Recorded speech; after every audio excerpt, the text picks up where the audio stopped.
Hello, everyone, and welcome back to Anything Joe's, a collaborative journey through the world of G.I. Joe. My name is Greg Engel. And I'm Jaren Decker.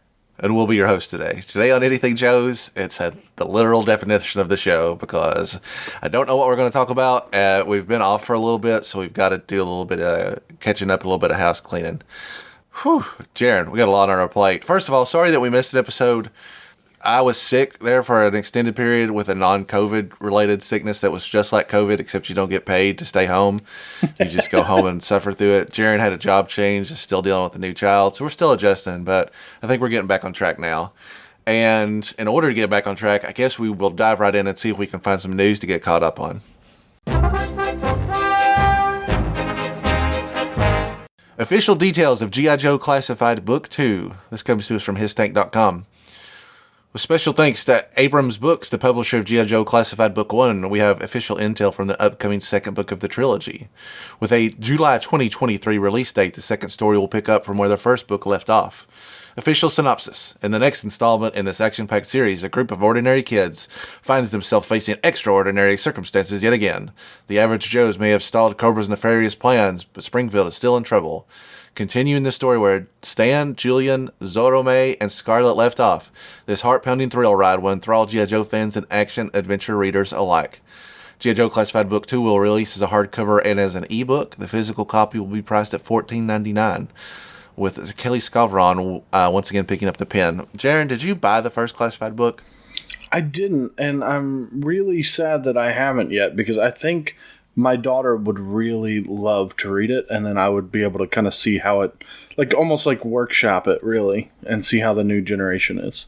So I got this book in, I had it pre-ordered for a long time, and I said, I'm going to read this book, and then I'll report on it for people that don't like to read or just don't read as a pastime. And of course, forgetting that that's me, I'm that person. I haven't read a book from start to finish in a long time. I hate to out myself as a non-intellectual, but it's hard to find the time. I space out a lot. I got a rough attention span. Anyway, the book came in, and I like the presentation on it. Like the Phil Noto artwork looks good. It's like a kind of a smaller size book, but still a hardcover, so I think it'll store well. The font is kind of large, so looking at it, I was like, I understand how this is like middle school age, a very young adult geared. I was like, this is going to be an easy read. Have not read one word. Did not read the first word of the first page yet.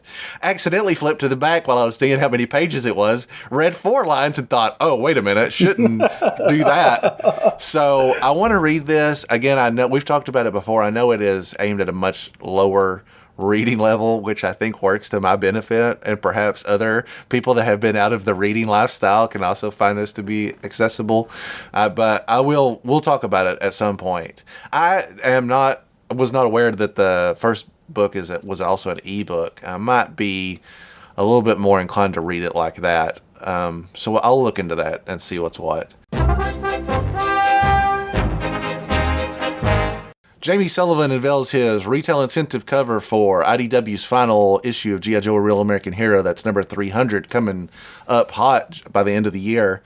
Not the first time Jamie Sullivan, an artist that we've talked about before, has covered a large ensemble image. He's done several up to this point now. I've seen him do all the heroes. I've seen him do all the villains. He's got a great OG-13 poster that seems to come up every time his name does, because I am very, very fond of it. This cover, a retail incentive cover for issue 300, the final issue from IDW's got not everybody, but maybe. It's got a whole heck of a lot of people on it. There seems to be some buzz that it will break the Guinness Book of World Records for most characters to appear on a comic book cover, something that was previously held by a Deadpool book, with a bunch of Deadpools or whatever. So what do you think about this cover? I love this cover. I have not seen a Predacon, so I'll take issue with that. But no, I think this is great. I love Jamie Sullivan. I got the chance to meet him at the Joe Fest I attended. Just a phenomenal guy, and I hope that we get Joe in the Guinness Book of World Records. That would be really awesome. Yeah, he auctioned off each individual character. If you're not aware of how he approaches something like this, he draws each individual character head to toe in full, and then digitally maps them all out together. It's a great cover. Jaren, I know we had talked previously that you've been buying current issues of the G.I. Joe book, despite the fact that you're about 20 years behind on what's been going on. Have you been reading them? I haven't yet. Okay, so I think we've talked about our local comic store a couple times, and we need a new one because they are the hardest people. I don't know when these issues come out, so I forget, but they don't give me any form of like, hey, you have a book. Like, they would rather just wait a month and then just put my books out instead of being like, hey, do you want these? Like, just give me a call.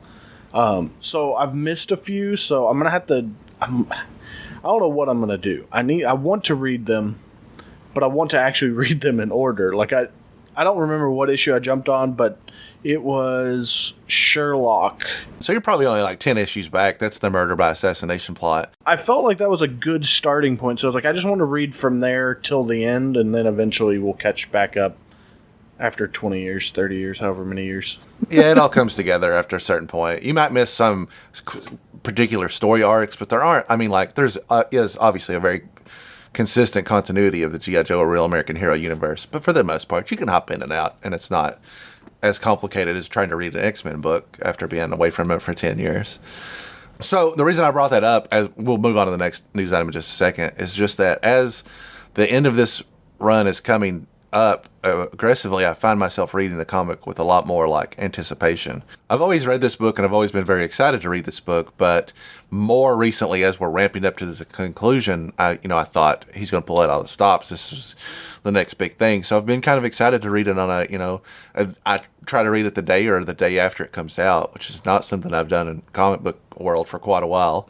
Of course, I guess it makes sense to go ahead and segue into the next item, which is that Larry kind of let the cat out of the bag at a recent convention and basically said, hey, I'm already working on 301. Don't worry about it. It's coming. I'm sure that was not an expected news drop, and it's not been officially confirmed, although multiple people from the community that were there are collaborating that story.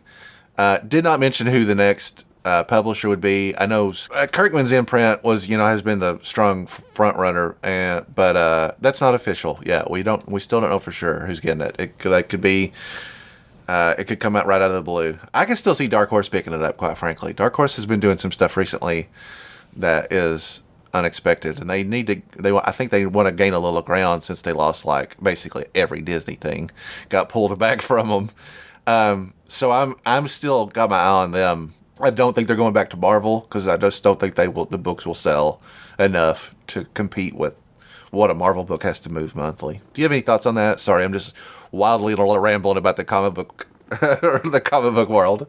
I'm kind of excited for the ending because I'll finally get to jump on and see something new.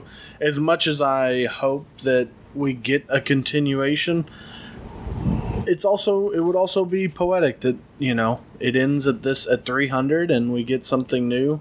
As much as I love Hama, eventually it was going to have to end. So at least at this point, maybe he'll be able to wrap it up. And then, maybe he'll get to come back, but we'll see. We're putting on the speculation out here. There's no confirmation. We just have, we've heard from multiple sources that Larry said he's working on 301.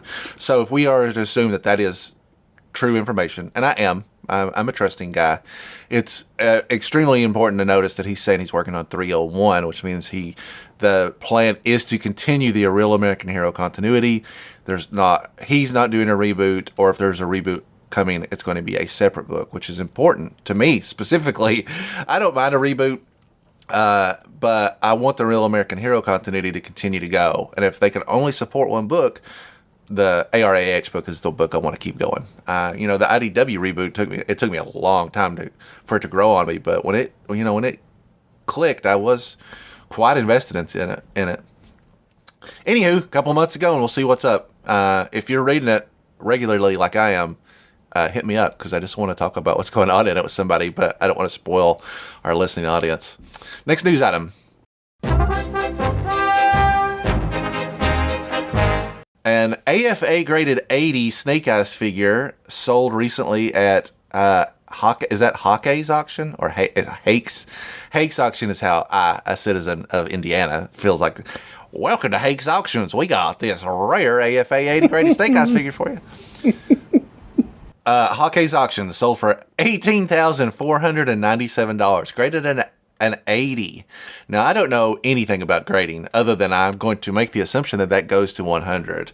And I'm assuming that, an 80 for a figure of this age and this popularity. If this exact picture is it's also unpunched, which is very rare, I'm sure. $18,497. Whew. I spend a lot of money on G.I. Joe, but I just could not.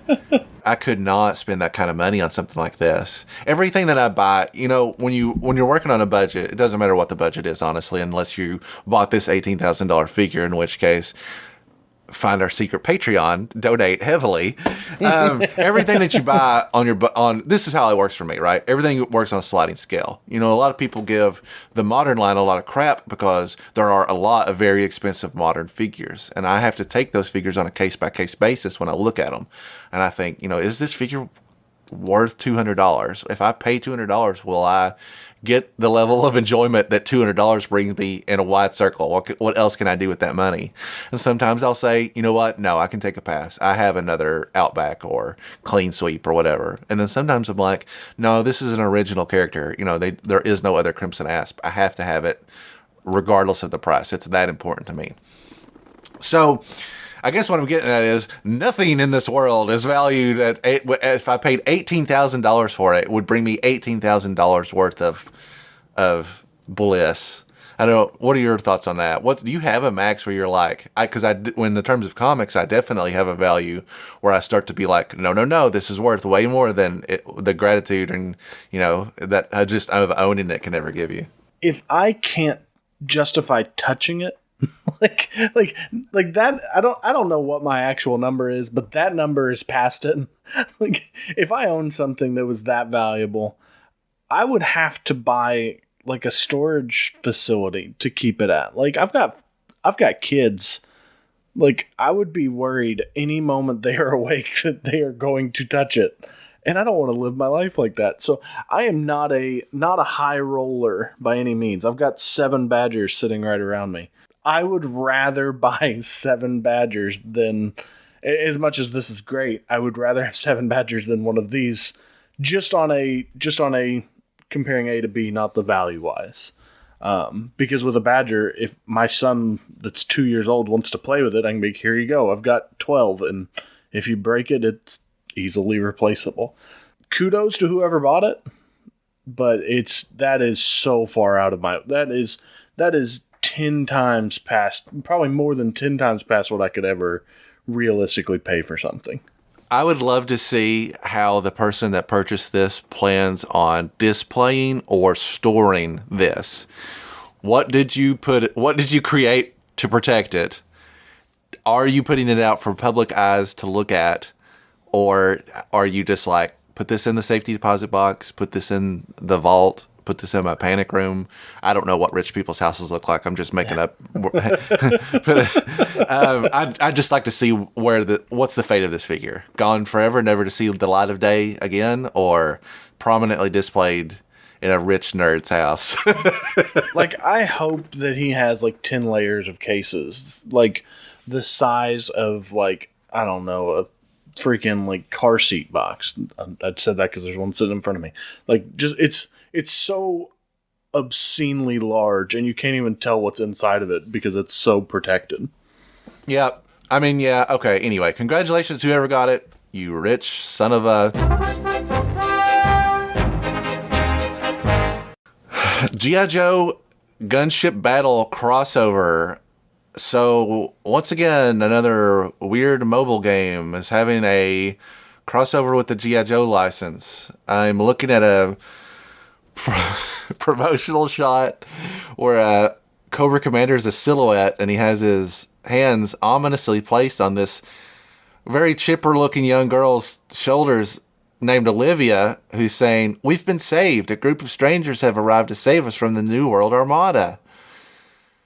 Completely oblivious to the fact that this is Cobra Commander, clearly. Well, maybe not clearly, because the comment section seems to really prominently think it's Darth Vader. Regardless, this woman, I feel like you should be able to pick up on the social cues that Cobra Commander is not the kind of stranger that puts a smile like that on anybody's face.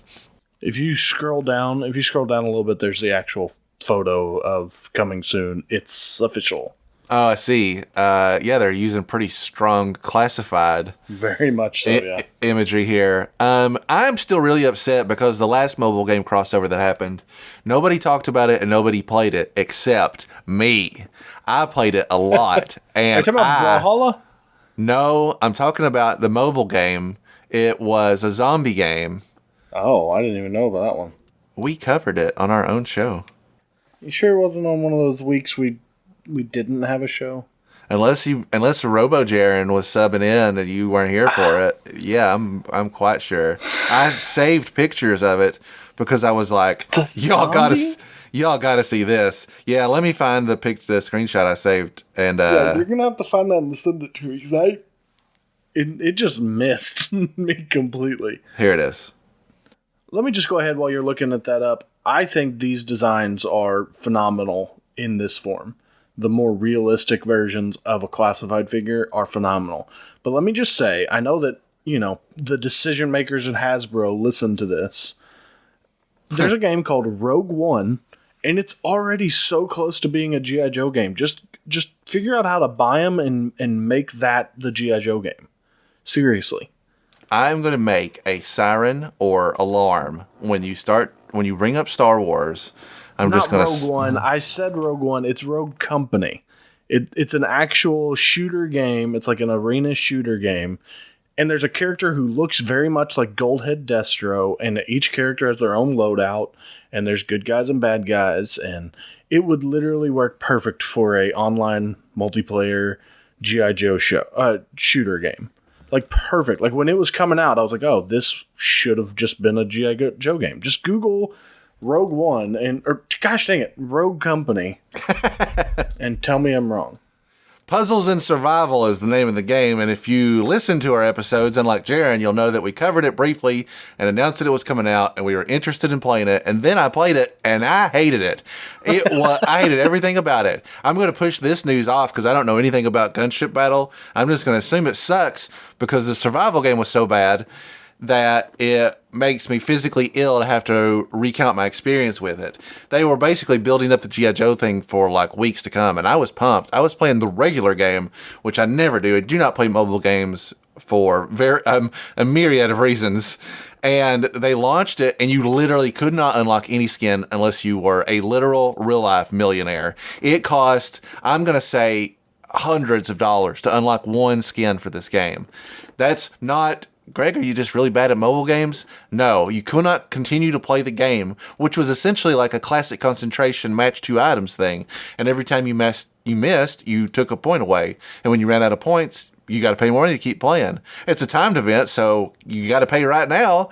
Anyway, I'm sorry. Well, I'll also push this off the plate because it makes me very heated just to think about it. So screw those guys and screw these guys too. Don't play this game. It's going to be dumb. I know this is an old news item, but what the heck is up with that Scarlet design? Is that something I don't know yet? Oh man, all the girls in here it's like mega insulting. Even the nurse is like in lingerie in a zombie apocalypse.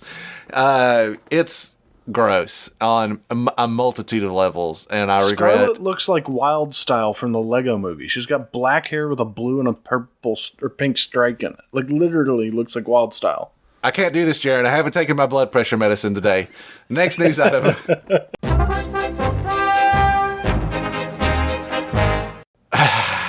The G.I. Joe 40th anniversary 1-ounce silver coin. Yo, Joe, celebrate the 40th anniversary of G.I. Joe, a real American hero, with this action-packed memento.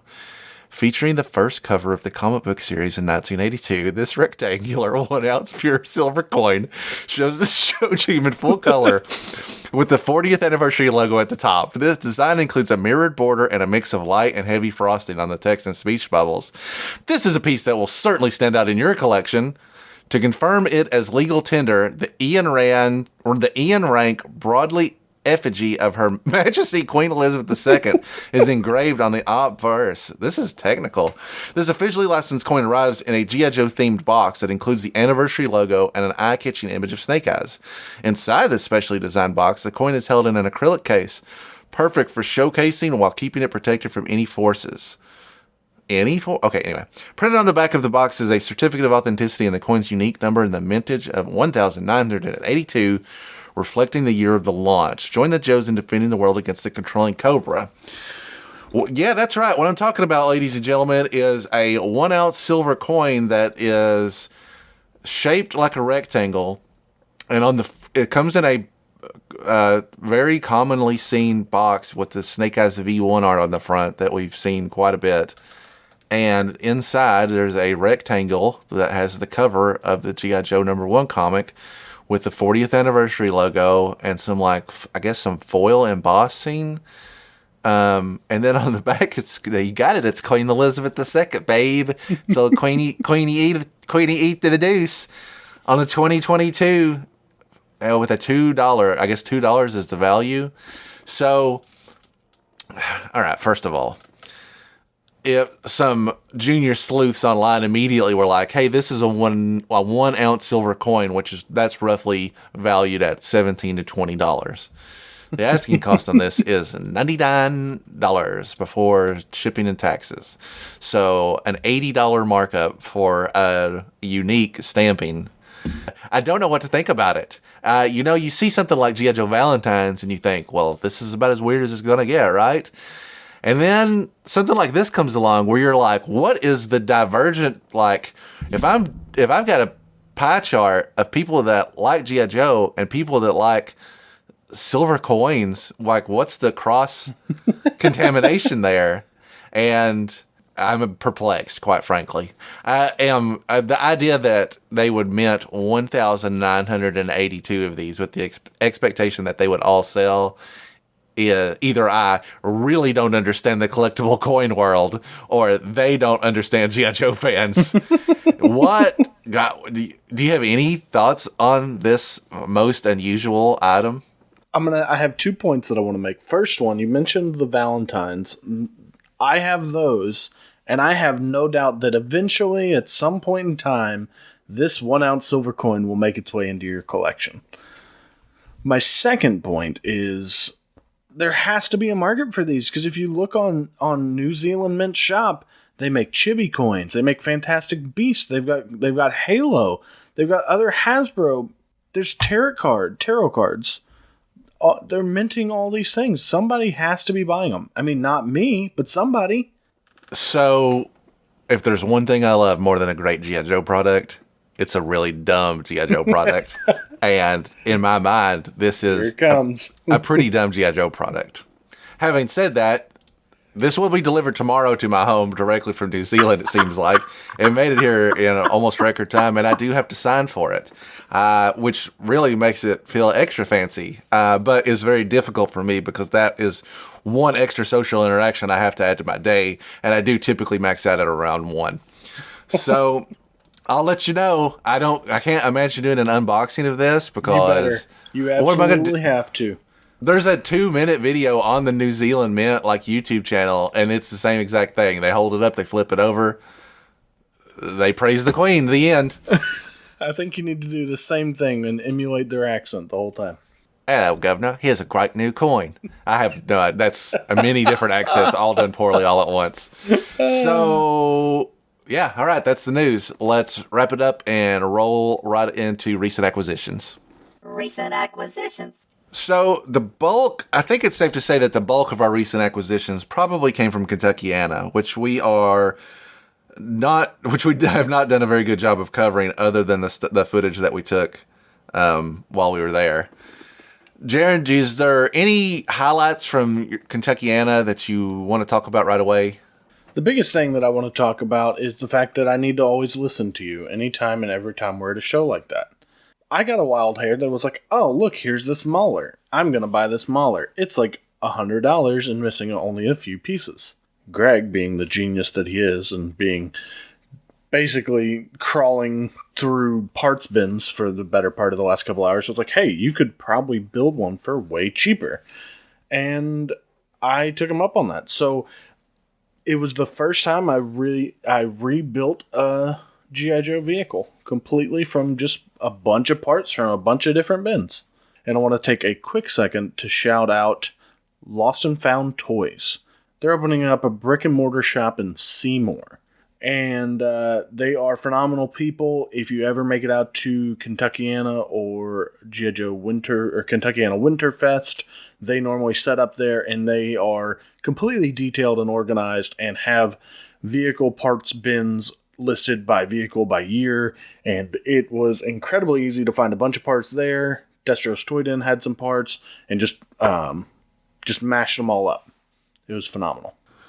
So let's back up a little bit, and I'll talk about what I was up to. So I had started working on my laundry list of spare parts that I need for vehicles, and I've been doing a pretty good job of picking like maybe half a dozen vehicles, inspecting them pretty closely, and making a pretty good shopping list of stuff that I need for them. And this has been paying off historically well at Kentuckiana's for a couple years now. I really do find a lot of stuff. Specifically, yes, from Lost and Found Toys and Greg number 2's like Stockade, because he has really everything is really well organized. So bought a lot of spare parts that I needed, which I'm not really going to get into because it's kind of boring and I didn't find anything like exceptional. But I was taking a pretty good mental inventory of everything that I'd seen.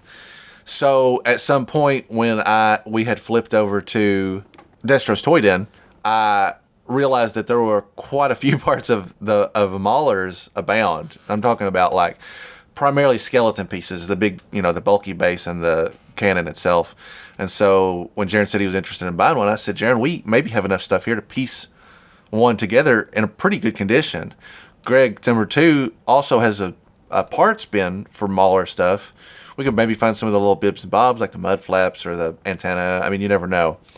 And so Jaren went over there to check it out while I was still digging through stuff, and came back, and it was basically, Greg had just given it to him because he was just like, we'd already done a lot of business. I bought probably more stuff from them than anybody else there. And then I was buying a bunch of like loose crap essentially out of the Destro's Toy Den bin. He just has a bunch of part bins. It's just random vehicle parts. Nothing, you're not gonna find anything rare in there. It's just a bunch of average stuff.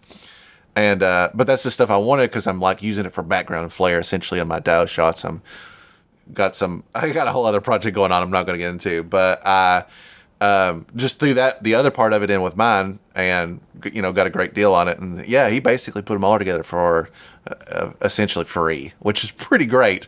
It was almost like going on a scavenger hunt at the show. As far as what I got into, I bought a lot of little stuff that again I don't think is worth the time to discuss. I bought some Battle Force 2000 vehicles in a lot because I am still trying to complete that pretty affordable set, and I'm getting pretty close now. I bought a lot of smaller stuff. I found like a little parachute pack from the early 80s that I did not have any knowledge of, and I thought, well, it was like $20. So I was like, this is way cheaper than it's going to be on eBay, and I can just put a check mark on something I didn't even really know that I needed. But I guess my one big purchase was I picked up a Tiger Rat. So I also bought this from the guys at Lost and Found Toys, and not what I had went into Kentuckiana looking for. I was looking for some specific things. I'm looking for a Hurricane and have been for a while. And I'm also looking for some of that, like, I'm starting to creep into the mid-80s vehicles in terms of stuff that's on my checklist. So I'm kind of keeping my eye out for that as well. And I'm looking for a Condor. And I've also been looking for a Condor for a long time. And I prefer to pick them up at a show if possible, even though the Condor breaks in half. It's still big, and if I can get it without the shipping, it's usually a pretty good deal. But I didn't, anyway, that's what I was looking for. I didn't find it. So in terms of big purchases, the Tiger Rat was the one thing that, have not seen in quite a while. Of all the shows that we've been to over the past 5 years, I don't think I've seen a Tiger Rat. Maybe I have Tiger Force blindness, because it's very rarely something that's high on my list of stuff to look for. But it was in great shape. Was complete. I had never owned my first Rattler was the modern Rattler, and I got my original OG Rattler, since we started this show. So now I have the other one, two mold that I had no experience with as a kid. I've now basically kind of like completed the run of. It looks great. It is in better shape than my original Rattler. The landing gear works properly. Just looks really good. I'm going to get one of those stands for it and put it side by side with the other one because I think they look cool like that. And I picked it up the sticker price on it was $130, which is less than the average going rate for a complete one online. And I actually got it in a bulk deal because I bought a bunch of spare parts from Greg. I bought that Battle Force stuff from him. So I got it even cheaper than that. Greg always cuts us a great deal, and that's why we talk about him so much. He's one of my favorite vendors. I'm very excited for when he opens the store because then we have somewhere regularly where we can kind of plan a trip out and go poke through some parts once we have a shopping list for them. In terms of other stuff I picked up, it's going to get a little gray after that because it's been kind of in our rear view for a while. I did pick up a complete Super Trooper. Well, you and I together. Jaren gave me his shield because it didn't come with one. And I also got a Gung Ho V2, the military dress one. I'm constantly on the search for a Gung Ho V2 that's in good shape. And I think this one finally meets the criteria because he does have his stickers. So I think I can finally put him to bed in terms of completion. We approached the guy that we got those from. We approached him right off the bat, and he had some pretty underpriced stuff. There were other vendors leaving having bought stuff from him, so we knew we were onto something. Jaren, you bought some figures from him as well. Do you remember who you bought? I did. I bought a Sergeant Slaughter from him. You got your Super Trooper from him, right? And I got mine from Toy Department. If I remember if correctly. I'm not mistaken, those are the only two figures I bought. I bought a Targat V1 V2. V1. Okay. Targat and Sergeant Slaughter were definitely from him. I think that might have actually been it. But he had a whole bunch of straight arm figures for dirt cheap. Yeah, there was like $15, crazy cheap, unbroken, not necessarily complete. Also, he had a weird thing going where he was like, "Hey, if you buy the figure, you get the file card." I'm like, "Okay, great." Mm-hmm. He just has a box of file cards. You just have to go through the box and find the file card. So I'm just flipping through the box. I'm like, "Oh, I'll take this." He's like, "No, you have to find the file card for the character. You don't just get a file card." I'm like, "Oh man." I'm immediately like, well, if I leave without the file card, I'm just like giving up a free thing I want. But what a waste of time to just sit here and flip through these. But anyway, I did it because I'm like that, and I dug up all the cards that were there. I think we found like maybe 3 out of 4 file cards I found, so It was still a win. But the price was crazy dirt cheap. I don't remember what I paid, but I know I didn't pay more than $15 for either one of those figures. And quite frankly, $15 for just about any figure is a pretty solid deal. Really, yeah. While you're talking real quick, I'm going to go ahead and mention I did buy some Marauders. I bought Marauders at last year's Kentuckiana, and then I hadn't bought any since. And then I bought some at this year's Kentuckiana. And then since Kentuckiana, I've actually bought a few more Marauders. They had some geared up figures go up online. And the reason why I got back into buying more Marauders is because I bought the Marv, the MARV, kind of like a transport vehicle, which is really cool. It works with O-ring figures, but it just fits a little bit better with more modern architecture figures. Yeah, I also picked up the Marv. When I saw the Marv online, I was pretty hesitant because of the cost. But ultimately, when I saw it in person, it kind of won me over. It comes in a multitude of colors, so it's like a desert vehicle, like a covert ops. They got a military green, so it's pretty multi-purpose, and it's pretty much DIY, honestly. Like, I took some old G.I. Joe decals and slapped them on there and made it kind of like a night ops or like maybe even a night force vehicle because it has a very basic military structure to it. It looks very realistic, and it works really great with the figures. I also bought a geared up Blade figure from Marauders because I am actively collecting their geared up line because I think they're amazing. As we're closing out our recent acquisitions, I did do a quick lap around my room, and I found some other stuff that I picked up. Kind of cheapy nothings. I picked up a shark, an OG shark, because I don't have one. I have a lot of the modern ones, which they pumped out repeatedly, and I guess that's why I'd been putting this one off for so long. But again, I'm working very aggressively on my vehicle checklist, and it's been a pretty strong year, honestly, when we do our year review. I'm pretty proud of, where my vehicle collection is coming to. And I also got some crap. I got the Road Toad, everybody's favorite vehicle to crap on, and I can't even, the Battle Barge is the other little turkey that I got. Because again, a lot of these little play sets that are not great or have a very specific group of people that love them, I didn't get them as a kid because they weren't eye-catching. I put them off as an adult because I'm like, I'll get them whenever. But now I'm like, seriously, I want to complete my vehicle collection.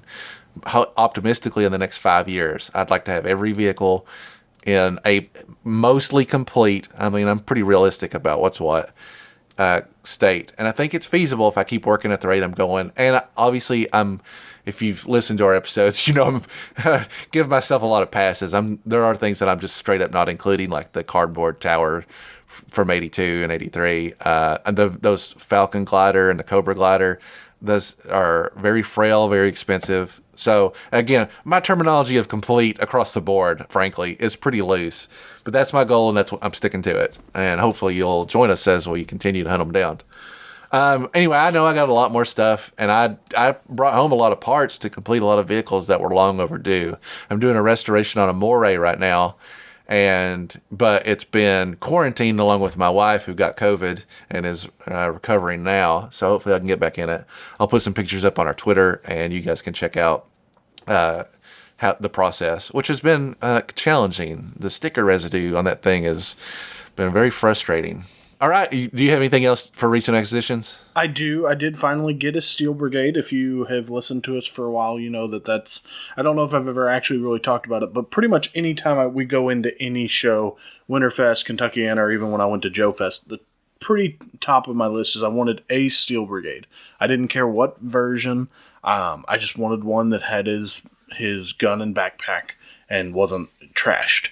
And so I was able to snag one of those from Toy Department. And then post Kentuckiana, because I'm sure by the next time we do recent acquisitions, I'll forget about them. But I got a classified Stalker and classified Tomax and Zema. I'm working on getting those on reviewed. So if I haven't, hit me up on Instagram and be like, hey, dude, where's your reviews? And try to bully me into doing a review. Let's back up and talk about the Steel Brigade real quick. So, first question. Do you now know which version that you got? No idea. Okay. We need to check that out. I'm just curious. Second question. Do you remember how much you paid for it? It was $100. That's pretty fair for a complete one, I would say. Yeah, I wouldn't be mad about that. Having bought many figures from Toy Department in the past, yeah, I think their pricing is pretty on point. It technically was less because I did buy a few other things, and you know how it always is. You get a little discount if you buy a few things. So yeah, that was the sticker price was $100. And then just real quick, just giving a shout out to those guys, the people that work at Toy Department, Roma Collectibles, and all those people that have been there. Since we're not doing a real recap of Kentuckiana, absolutely phenomenal group of vendors, great group of people. And next year we will be at a new venue for Kentuckiana. It's going to be a little farther south, so we'll have to make the road trip down by like 20 minutes, but it's a bigger venue, and if you've listened to our recaps before, Kentuckiana had previously been in 3 different rooms. Now we'll be in one big area, so that'll be exciting to see how it changes the show. Yeah, I'm looking forward to having everything all together. In their, they did a little post survey thing, and they were asking for input on like what would we like to see.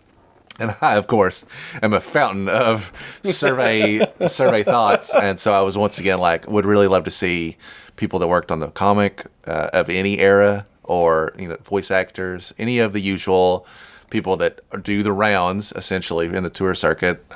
If it's somebody I haven't met, I want to meet them basically. Unless it's like, I don't want to be mean, but the people that show up these shows that are like, hey, I played the president in G.I. Retaliation. I'm like, who? not the president. It's the guy that played like Kim Jong-un or something. Like somebody that has maybe... Oh, yeah.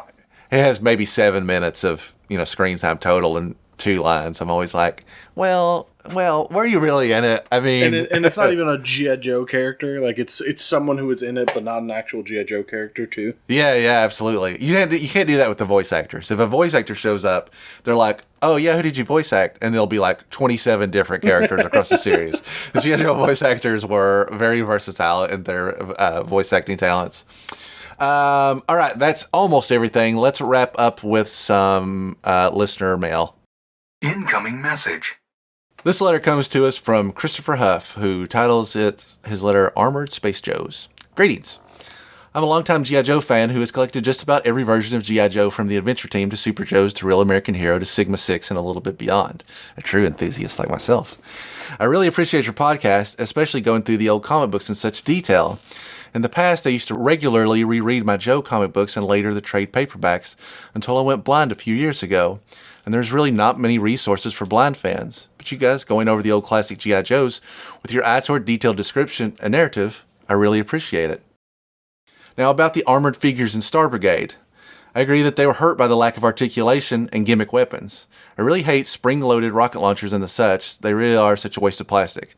But I did find a good place for them in my storylines. Basically, I cast them as advanced versions of the old Snake power armor. That old Snake power armor is one of my favorites, which you should actually be coming across in about 10 of your comic book episodes. In my headcanon, Snake armor was a predecessor to the Iron Man style power armors like Cobra Commander and Destro. Of course, I was doing that back in the 80s, long before Rise of Cobra Delta suits or Sigma 6.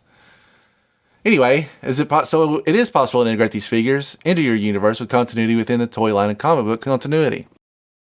Thanks so much for writing in, Chris. That's a bit of an abridged version of Chris's letter, and I just want to say that I was personally quite moved at the thought that we are providing a service for someone that, a fellow Joe fan out there that doesn't have access to the comics, stuff that we take kind of for granted. And I'm not going to lie, I feel quite a bit. I'm proud. I'm happy that we've provided a service that has a use out there other than us just goofing off and laughing all the time. I told my wife this story. And she said, "I'm proud of you." And those are words that my wife does not say to me basically ever. So thank you for that gift.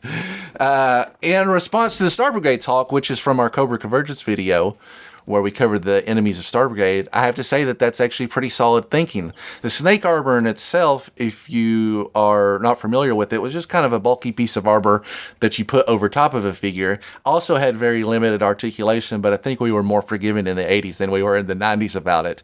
But in that sense, it really does stack up in every way. The snake armor even had kind of like an interchangeable hand where it was like a rocket or a claw or something else. And that makes me think of the missile launcher that Destro has for his arm. So yeah, great memory. Thank you for sharing with us.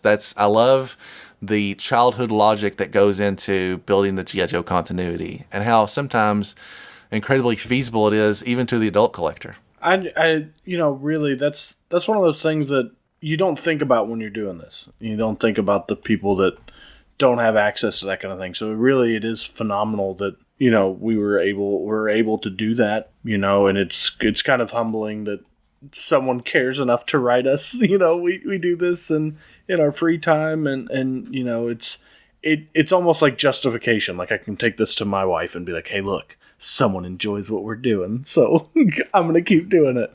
Thanks for tuning in to Two Whip Dudes, where we talk desperately about how hard it is to get validation from our wives. We'll be back in 2 short weeks, and that's right, we're doing a comic book, baby. It is, I don't even remember, somewhere in the Dr. Venom run. Somewhere between 10 and 40. We'll be doing G.I. Joe number 13, and gosh, man, I'm really excited to do it. Comic books are a ton of work, and I've said this many times, that doesn't have the same retention as just these regular episodes where we're just goofing, basically. And no hard feelings. If you don't like them, or maybe you're like, I've listened to them a million times. I get it. There are other people out there that frankly are doing maybe better jobs.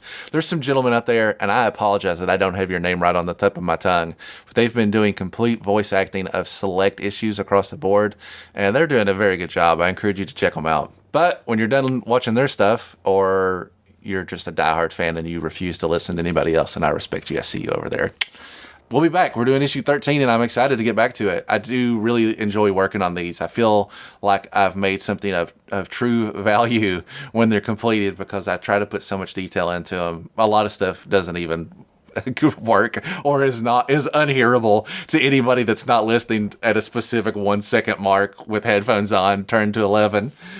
But that's all part of the game, and it's all part of the fun of doing the show. You can find us on social media at Anything Joe's Pod. That's on Twitter, Instagram, and our Facebook group. You can find our YouTube channel, just Anything Joe's, one word. And we hope to see you again in 2 short weeks, where anything's available for discussion here on Anything Joe's.